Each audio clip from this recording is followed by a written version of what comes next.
Good afternoon, students. So today in today's section, we will see about the hybridization of methane. How you can predict the hybridization by using the group theory. So we know that the methane belongs to TD point group. So we need to have the character table of TD point group, and we have it here.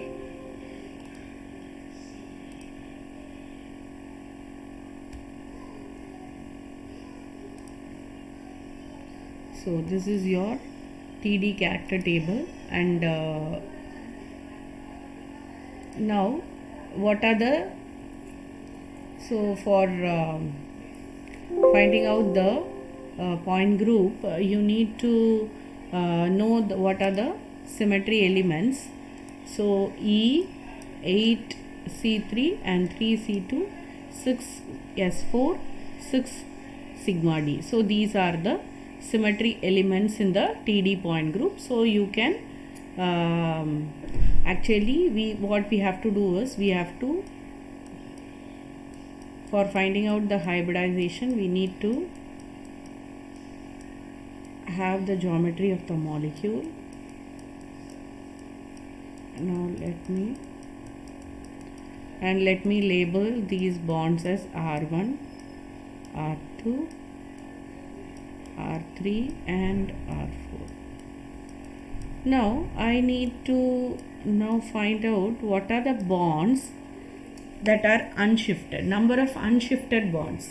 So by seeing the number of unshifted bonds, I have to make the reducible representation. So my point group of the methane is TD.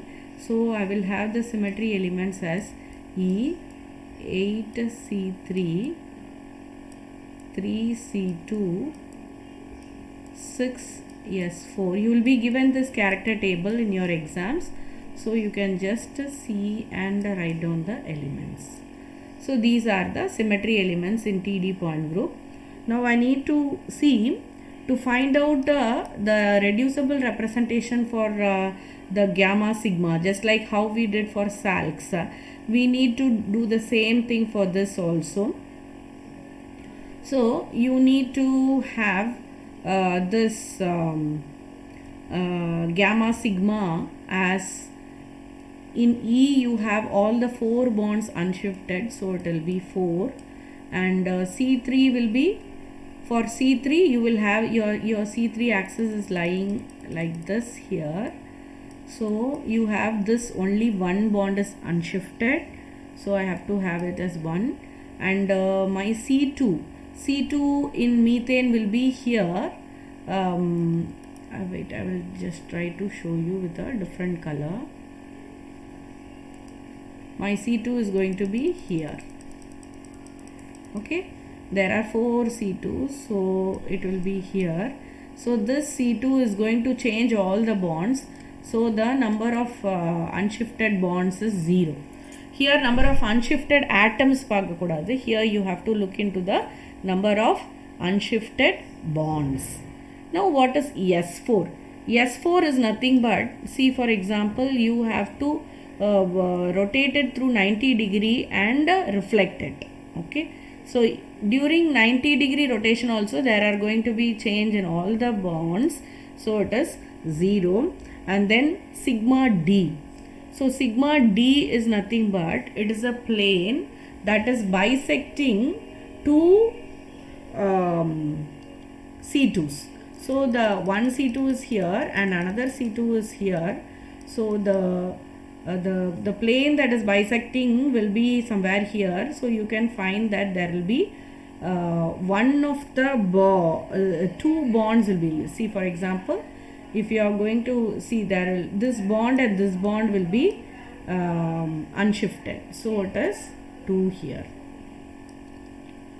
Okay, so this is the reducible representation, which you have to use reduction formula, and we need to reduce that. On using reduction formula, so we are going to reduce it.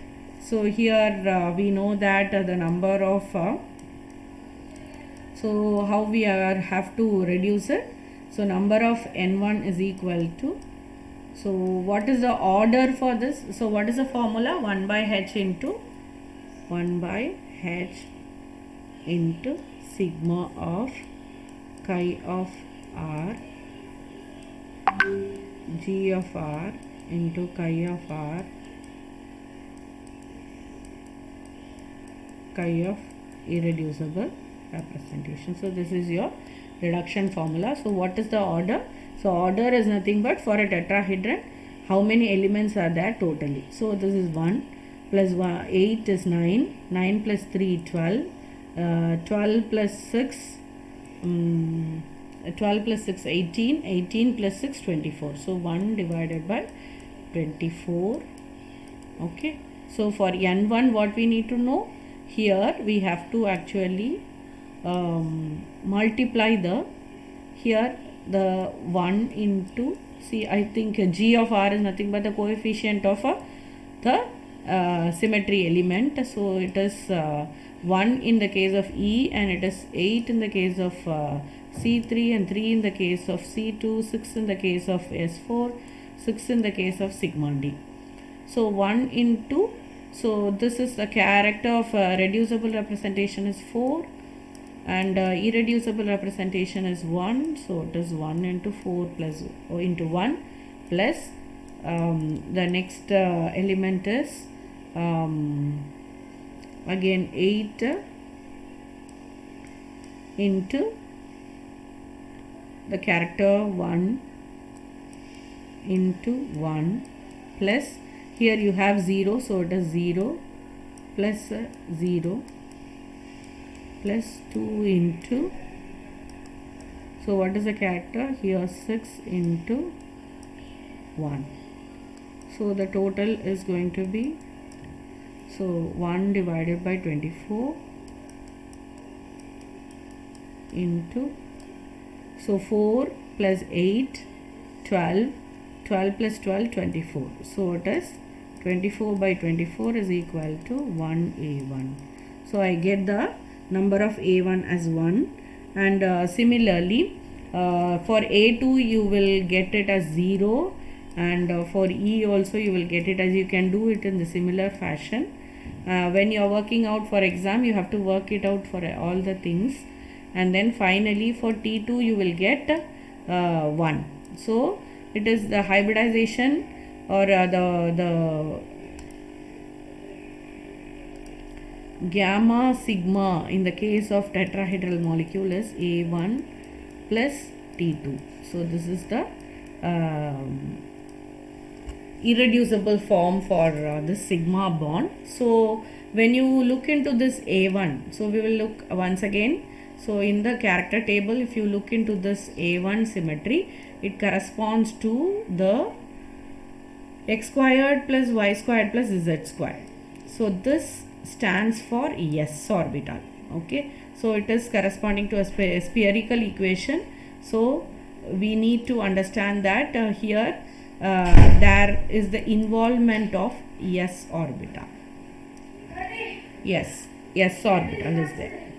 And then for T2 we need to next look into the character table once again, and in the case of your T2 you have the functions as x, y, z, and also x, y, y, z and x, z.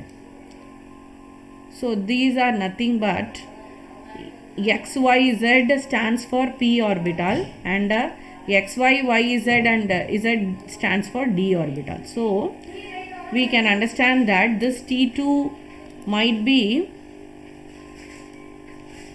either as P3 or it might be D3, either P3 or it might be D3. So you have S and P3. So the group theory predicts that the hybridization according to the symmetry is S may combine with P3 to form sp3 hybridization, or S may combine with D3 to form sd3 hybridization. Two hybridizations are predicted by the group theory.